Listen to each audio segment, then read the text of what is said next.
एचिभमेन्टआथ' एसे हिउमेन बिं आंबो जेबो माने डिफरेन्ट खालामाखै बै आं जेरै जाय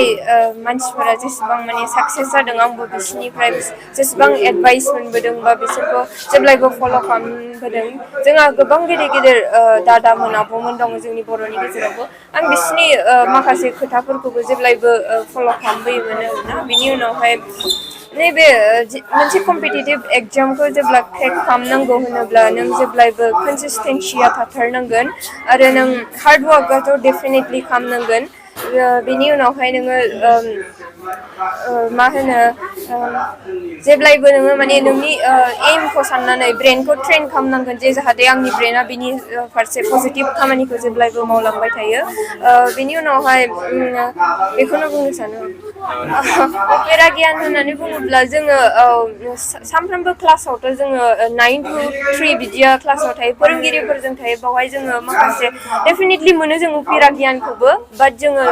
बांसिन मस्ट अफ दा माने लेखानि गियानखौ मोनो आरोना बेजों लोगोसे माखासे उफेरा गियान बुङोबा जोंनि गार्जेनफोराबो रल थायो ससाइटिया रल थायो अबभियासलि एबसुआबो रल दङ बावहाय मानोना उन्दैनिफ्रायनो आङो जेब्ला इउ एन एकाडेमियाव फरायदोंमोन अब्ला ओइ माने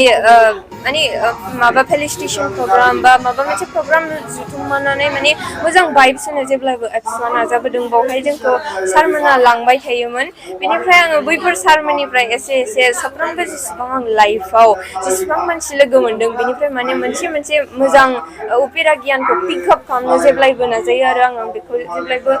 आंनि लाइफआव एप्लाइ खालामनो नाजायो घन्टा होनोब्लाथ' बावहाय आङो नों बेसेबां घन्टा माने सानसेयाव नोङो जुदि कनसिसटेन्सि दङब्ला नोङो सानसेयाव नैबे माबानिखौ बुंला आङो स्कुल लेभेल बा बर्डनिखौ बुंला कम्पिटिटिभ एग्जामनि थाखाय आङो एप्रक्स 7 to 8 बिदि आवार्स फरायोमोन आरो बेल' नङा जेब्लानो जेनेबा टाइम मोनो माब्लाबा खमबो जायोमोन बाट जेब्लानो आं टाइम मोनो बेखौ नेक्स्ट देआवहाय आङो माने मेकआप खालामनो थाखाय बेबायदि खालामो बेवहाय मोनसे स्ट'रि दंमोन आं बेखौ गोबां बार बुंबाय माने उन्दैनिफ्रायनो उन्दैयावहाय बुंदों आंनि मेगना ना डक्टरनिफ्राय लाबोनाय समाव माबा मोनसे प्रब्लेम बा डिफेक्ट जादोंमोन बिनि उनावहाय माने बै गोबां नागिरदोंमोन अजा बा डक्टर बेवहाय जायाखैमोन बाट जुरि जुथि होननाय डक्टर बङाइगावआव सासे डक्टर दंमोन जानो हागौ दाबो दं आंथ' बारा मिथिला बेवहाय थांनानै आंनि मेगना मोजां जादोंमोन बिनि उनाव मा बाबामोना बुंबाय थाबाय जे आंनि फिसाजोआबो डक्टर जागोन बिनिफ्राय आंबो जेब्ला सानबाय माने बुजिबोबाय डक्टरा माबायदि प्रफेसन बा आं जुदि आंखौ जुरि जुथि दासआ मोजां खालामदों आं बिनि उनाव थावजेन्स अफ थावजेन्स सोरखौबा मोजां खालामनानै बा बिनि लाइफआव आं इन्सपिरेसन जाहैनो हागौ स' आं बेखौ साननायजों लोगोसे डक्टरा जे बुंनो थाङोब्ला सेकेन्ड गड होननानै बुङो स' आङो ससाइटिनि थाखायबो बुहुत मोजां खामानि मावनाय जागोन बेखौ साननानै आं डक्टरखौनो जानोसै बेबायदि लानाय जादों माने स्पेसियेलिस्टखौथ' आं दा गायन'खौ सानदों गायन' बा मेडिसिन बाट आं बेसेबां डेप्थआव हाबथ'वाखै हिसाबै माने आंनि दा जास्ट बिगिनिंसो आरो माने फरायबाय थानाय समाव आङो माने सोलायहैनोबो हागौ आंनि बे स्पेसियेलिस्ट खालामनायनि जा थांखि स' आं बेखौ दा सियरलि बुंनो हाथ'ला आंनि नुनायावथ' मिडियामा बेरियार जानो हाया सासे स्टुडेन्टआ मिडियामजों जेबो मेटार खालामा माने नों इंलिसानो जा आसामिसानो जा बा बर'आवनो जा जुदि नोंहा सिगांनिफ्रायनो बा कनसेप्टफोरा बुजियोब्ला आरो ओरैबायदि जे माने लेंगुवेज होननाया नों लेखानि सोरबा ओरैबायदिबो जानांगौ जाय माने इंलिसखौ बुंनो हाया बा बे लेखानिखौ एकदम बुजिजोबो बेबायदि जानो हागौ बाट बेनिखायनो आं सानो मिडियामा जेबो बेरियार फैयाखै आरो फैनो हाथ'वा बेथ' जोबोद गोजोननाय मोनदोंखौनो होननांगोन जिहेथु साफ्रोमबो स्टुडेन्टआनो माने ड्रिम थायो जानांगौ जेरै आंहा दंमोन माने जेब्ला आं थांदोंमोन पास आउट जादोंमोन अब्ला आं सानोमोन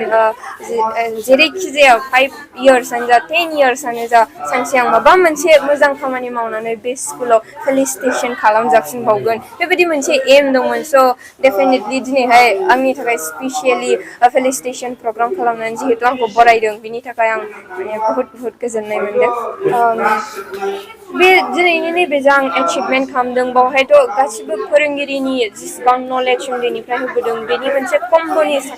स्टाइल होननानै बुंब्लाबो खम जाया जिहेतु फोरोंगिरिखौनो जों उन्दैनिफ्राय ब्लाइन्डलि फल' खालामबोदों बिसोरनि सायावनो स' फोरोंगिरिया मेन रल खालामो होननानै आं सानो आंनि दिनैनि नैबे एचिभमेन्टआव आरो आं फिउचारावबो जेसेबां एचिभमेन्ट खालामनांगौआथ' बुहुत दंबावो बावहाय they will always be a part of that achievement जे माने एम इन लाइफ सेट खालामनानै बिनि थाखायथ' खामानि मावखानांगोन हार्ड वर्कनि अनगा जेबो जों साक्सेस जानायनि सिमांबो नुनो हाखाया आरो